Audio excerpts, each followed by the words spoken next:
In the midst of economic reports heralding a turnaround for the U.S. economy, a stark divergence emerges, a tale of two narratives.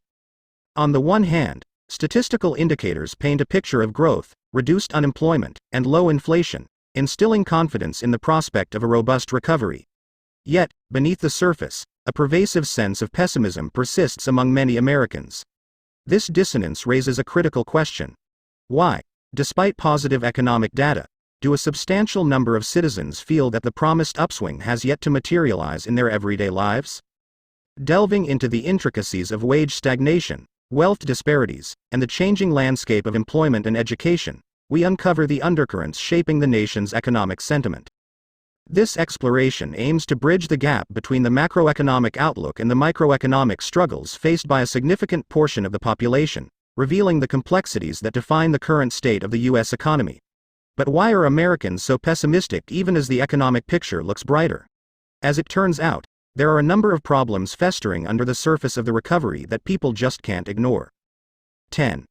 Weak wage growth. American wages are not growing the way they should, especially when inflation and other price increases are factored in. In 1979, for example, about 80% of all private sector employees made an inflation-adjusted $15.75 an hour. Fast forward to 2013, and the median is only $16.70 an hour. If that isn't striking enough for you, how about this? The median U.S. income this year was $53,385, according to Sentier Research.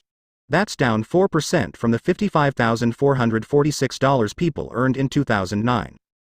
The latest numbers aren't encouraging.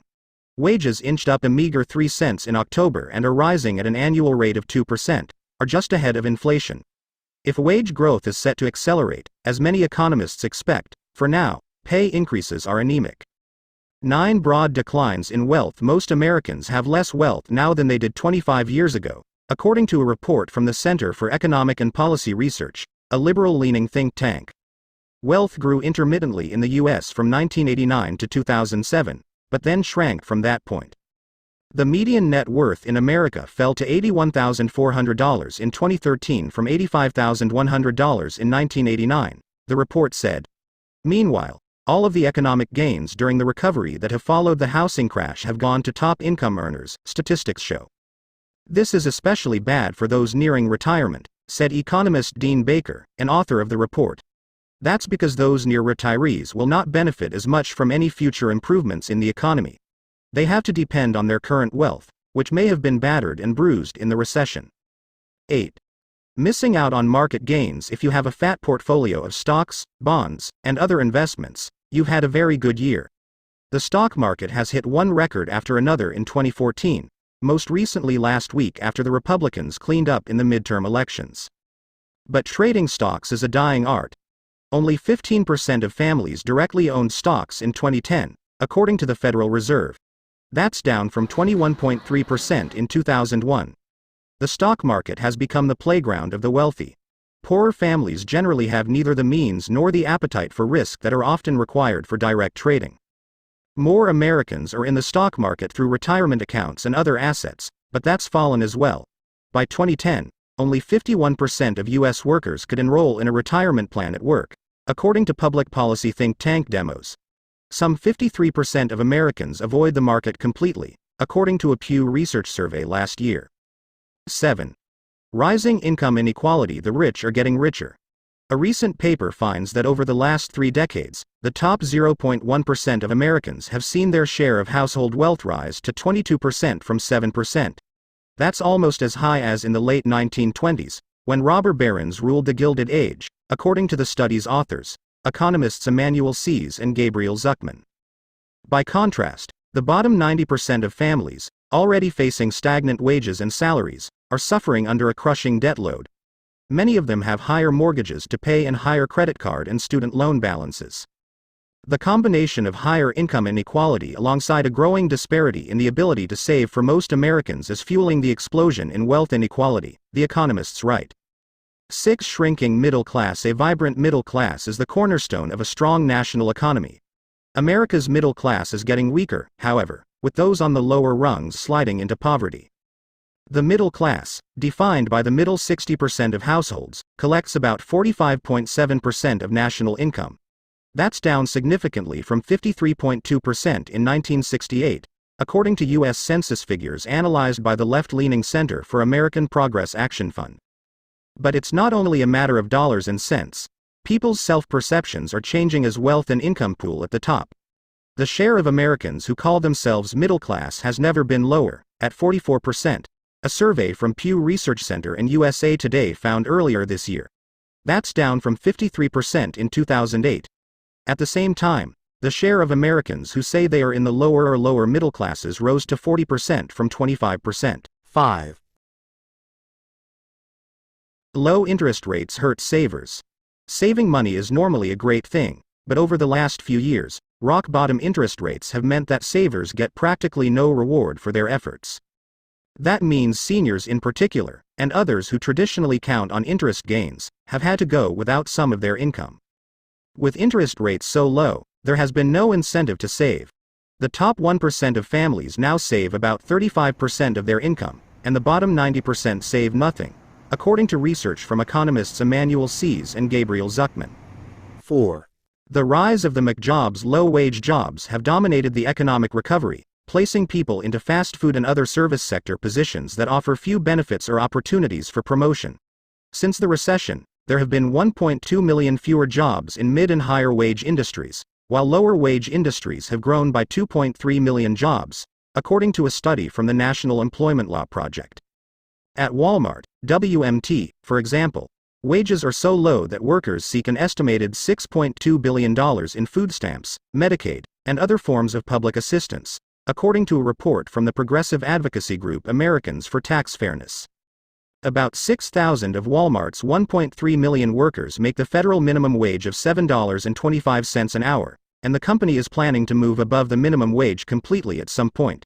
It hasn't offered many details about those plans, however.